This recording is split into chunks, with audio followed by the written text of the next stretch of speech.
Bueno, vamos a meternos de lleno en un tema que es fascinante y la verdad un poco vertiginoso, porque estamos justo en el precipicio de una de las mayores revoluciones de nuestra historia. Y no hablo solo de cómo la inteligencia artificial cambia nuestro trabajo o cómo nos comunicamos. Esto va mucho más allá. Estamos hablando de que la IA está empezando a reescribir el mismísimo lenguaje de la vida.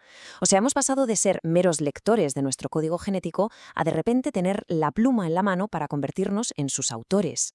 Y esta cita de Francis Fukuyama, la verdad, lo clava. Resume a la perfección la enorme tensión de la que vamos a hablar. Por un lado, tenemos una promesa casi de ciencia ficción, ¿no? Curar enfermedades, resolver los grandes problemas del planeta. Pero por otro, hay un peligro real, uno que podría cambiar para siempre lo que significa ser humano. Así que esta va a ser nuestra hoja de ruta. Primero, nos vamos a la ciencia pura y dura. ¿Cómo hemos llegado a este punto de escribir ADN? Después, vamos a intentar entender cómo es que la IA ha aprendido a hablar el idioma de la biología. Y a partir de ahí, nos asomaremos a los dos abismos, la promesa de un mundo mejor y el peligro de un futuro fracturado, para acabar con la gran pregunta que lo envuelve todo. Venga, empezamos por el principio. Escribir el código. Durante décadas, el santo grial de la biología era descifrar simplemente entender qué ponía en nuestro ADN. Pero es que el tablero de juego ha cambiado por completo. Ya no se trata solo de entender, sino de crear. Hemos pasado de leer a programar. A ver, fijémonos en el salto que hemos pegado, porque es brutal. El proyecto Genoma Humano, que nos llevó más de 10 años, fue como leer un libro enorme por primera vez. Luego, con herramientas como CRISPR, aprendimos a ser editores, a corregir una errata aquí y cambiar una frase allá. Pero lo de ahora es otra historia. La IA no edita, la IA escribe capítulos desde cero. Herramientas como Progen son como un chat GPT para la biología, que inventa proteínas que la naturaleza ni siquiera había soñado. Pero a ver, ¿cómo es posible todo esto? ¿Cómo puede una máquina o un programa escribir vida?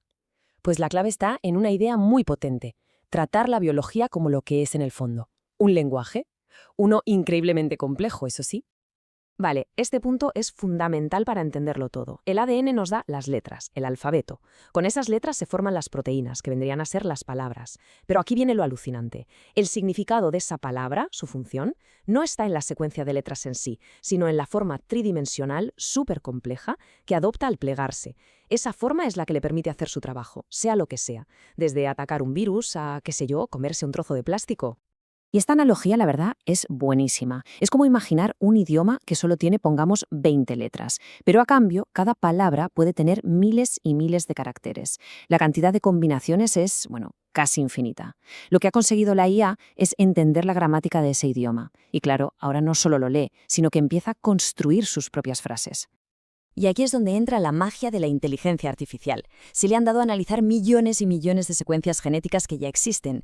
Y el modelo no se las ha aprendido de memoria, no. Lo que ha hecho ha sido deducir las reglas, la gramática biológica que decide qué combinaciones funcionan y cuáles no.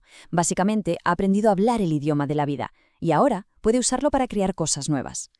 Muy bien, si ya podemos escribir en el lenguaje de la vida, la siguiente pregunta es obvia: ¿qué historias podemos contar? Y aquí es donde las posibilidades de verdad te vuelan la cabeza. Y ojo, que lo que estamos viendo aquí no es ciencia ficción para dentro de 100 años, son cosas en las que ya se está trabajando.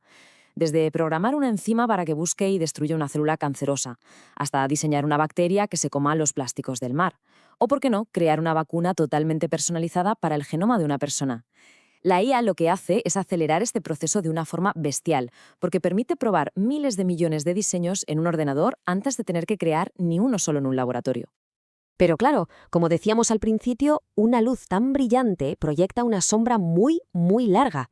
El mismo poder que nos permite curar y construir también nos da la capacidad de dividir y destruir. Y aquí es donde la conversación deja de ser solo científica y se convierte en un debate para toda la sociedad. Y esto, sinceramente, es lo que da más miedo. El riesgo no es solo que haya una brecha económica mayor, sino que se cree una brecha biológica, una sociedad separada no por el dinero, sino por el ADN. Pensemos en una élite que puede comprar para sus hijos no ya los mejores colegios, sino mejores genes, más inteligencia, más resistencia a enfermedades, una vida más larga. Esto inevitablemente crearía una subclase de no modificados, y las diferencias entre los grupos podrían volverse insalvables. Este punto me parece muy interesante porque ataca directamente a uno de los pilares de nuestras sociedades. Toda la idea de la meritocracia se basa en que, da igual de dónde vengas, con esfuerzo puedes llegar a donde quieras. Pero, ¿qué pasa si la línea de salida se puede reescribir a nivel genético? Si un grupo de personas nace con ventajas cognitivas y físicas que son, por definición, insuperables, el concepto de igualdad de oportunidades simplemente se evapora. Podríamos estar creando una nueva aristocracia, no de sangre azul, sino de ADN de diseño.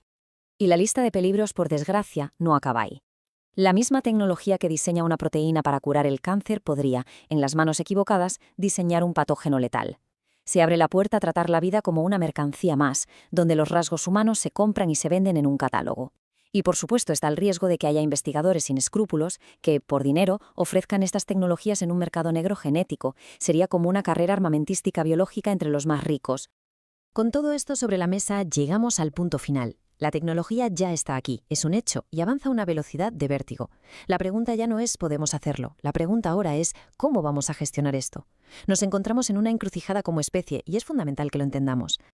Y empecemos por las preguntas prácticas, las que ya tenemos encima. Si una IA diseña una proteína que no existía en la naturaleza, ¿de quién es? ¿Del que programó la IA? ¿De la empresa que es dueña del ordenador? ¿De la propia IA?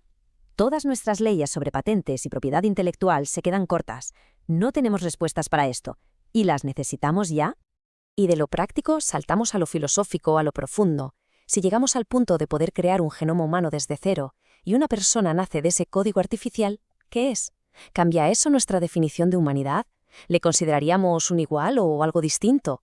Es una pregunta que sacude los cimientos de nuestra identidad como especie. Al final, esta es la conclusión a la que no podemos escapar. Ya no vale con pensar que esto es cosa del futuro, está pasando ahora mismo.